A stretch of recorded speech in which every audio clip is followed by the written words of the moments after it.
nesta vigília pascal, nesta missa da vigília pascal.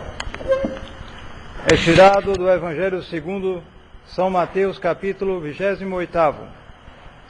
Pelo fim da noite do sábado, ao alvorecer do primeiro dia da semana, foi Maria Madalena com a outra Maria visitar o sepulcro.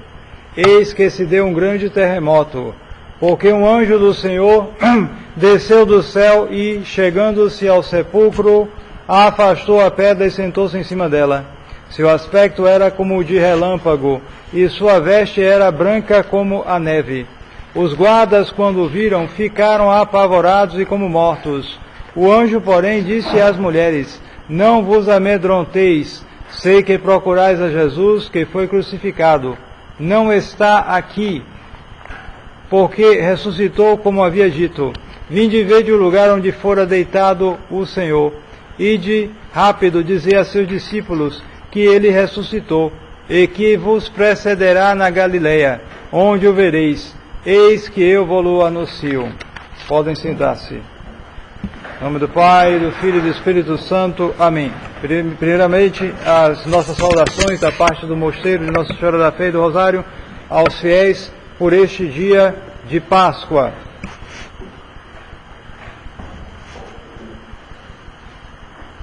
Os senhores que participaram desta vigília pascal viram muitas cerimônias e vários símbolos.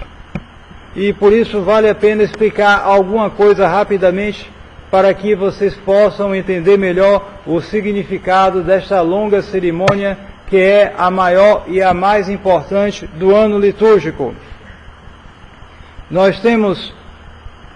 A cerimônia começou primeiramente com um fogo que foi aceso e que devia ser aceso com um fogo de pedra, e cuja significação, o símbolo, a simbologia é justamente a ressurreição de Nosso Senhor, que como se fosse um fogo que passa pela pedra. Assim Nosso Senhor, como foi narrado aqui no Evangelho, saiu do sepulcro, glorioso.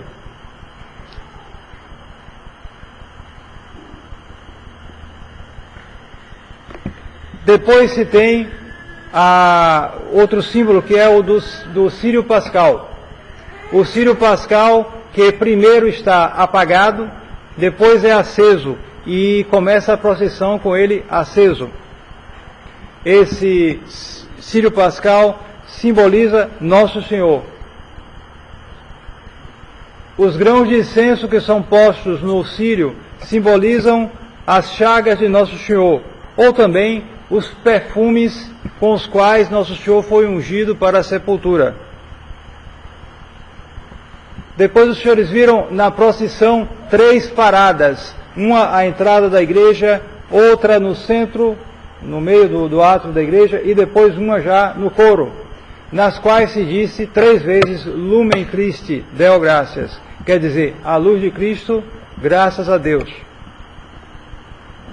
Isto significa justamente a glória da Trindade, daí porque se faz 3 vezes a luz de Cristo.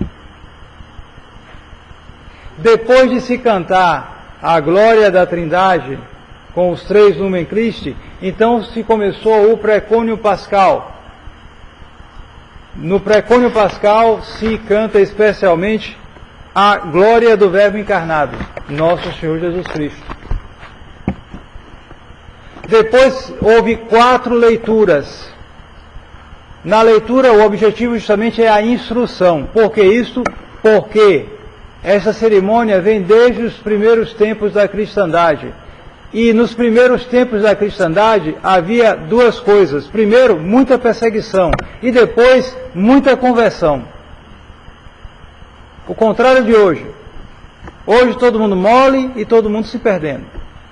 Naquela época era diferente. Havia perseguição, e não era perseguição de falar mal, nem de dizer piadinha, era matar mesmo. Então, os cristãos que se convertiam eram formados mais ou menos como soldados, milites Christi, soldados de Cristo, para este combate. E então, a preparação era muito forte, e geralmente durava um ano inteiro, e se batizava justamente por essa ocasião da vigília pascal. Então se fazia uma instrução a eles, antes ainda do batismo.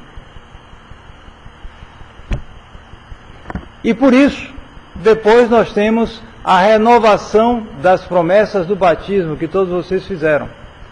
Justamente porque nós não podemos ser batizados de novo. O batismo só é um sacramento. Não pode ser renovado, ele imprime caráter. Porém, nós podemos renovar as promessas que fizemos no batismo. Porque quando fomos batizados, pelo menos a maioria de nós éramos muito pequenos e não tínhamos compreensão das coisas. Nossos padrinhos e madrinhas fizeram essa promessa em nosso lugar. Responderam ao Padre. Mas, então agora que temos a idade da razão, podemos renovar essas promessas do batismo, em que nós renunciamos a Satanás, às suas pompas, às suas obras. Esse é um meio de grande utilidade, justamente para realizar tudo o que busca esta cerimônia, e que, de um modo geral, busca a religião católica, que é justamente a nossa ressurreição espiritual. O que nós vemos aqui, nós estamos comemorando a ressurreição corporal de nosso Senhor Jesus Cristo. Nosso Senhor que da morte voltou à vida quando Ele quis.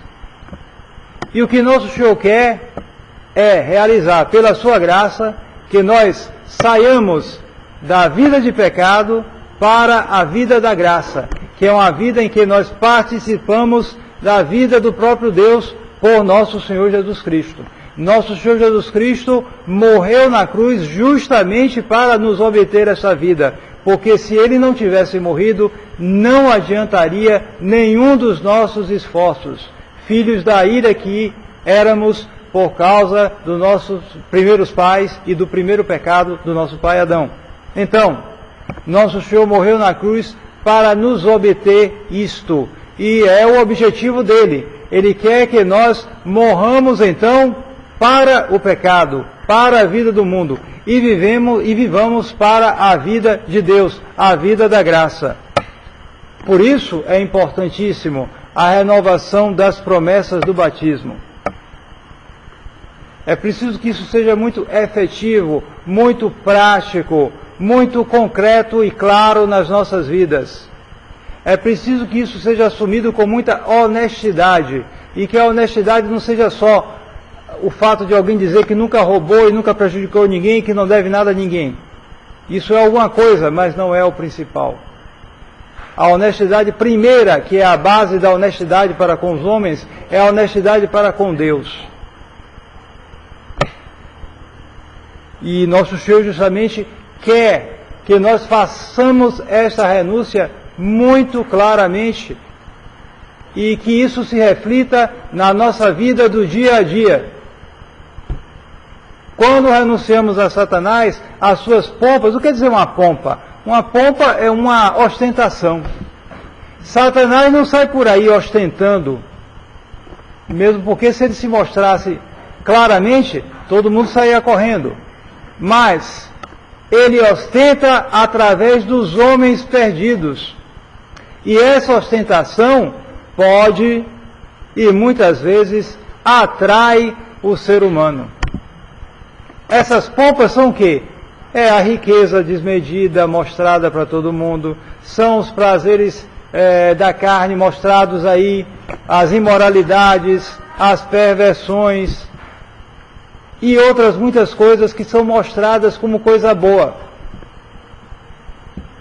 e que atraem nossas faculdades inferiores, nos levam à tentação. E aqueles que caem na tentação, então, são enganados pelas pompas do demônio.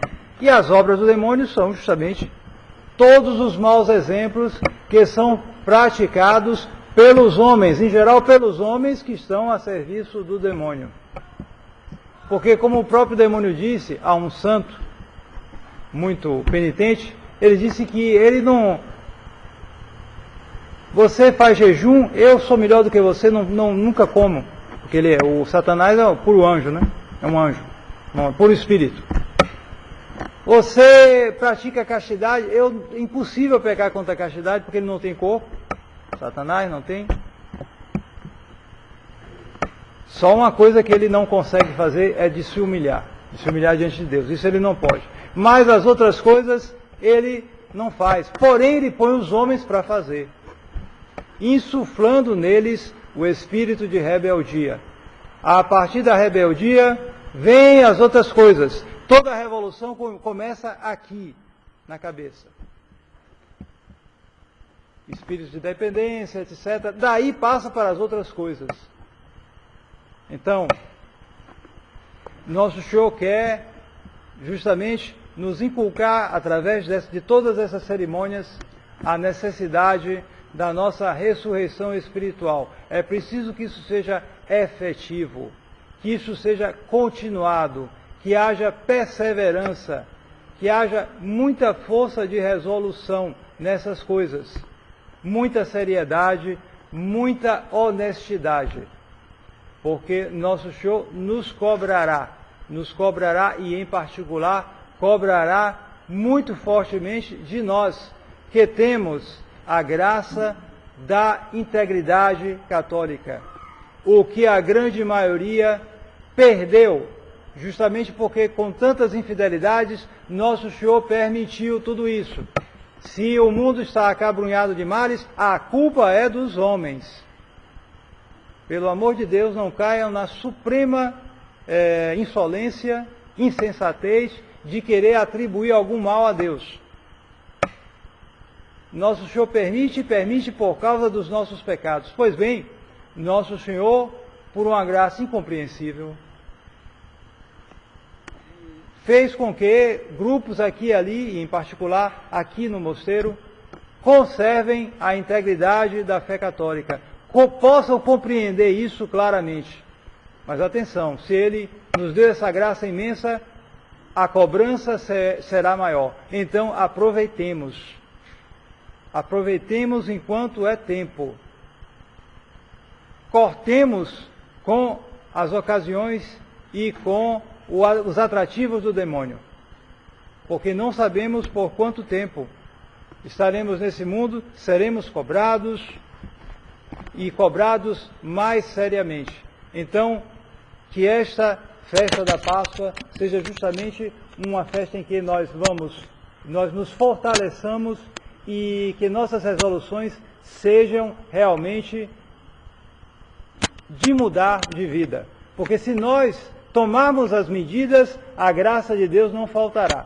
Se nós continuamos numa vida de tibieza, ou pior ainda, numa vida de pecado, é simplesmente por nossa culpa. Então, batamos no peito e tomemos resoluções e sejamos fiéis a nosso Senhor. Em nome do Pai, e do Filho, e do Espírito Santo. Amém.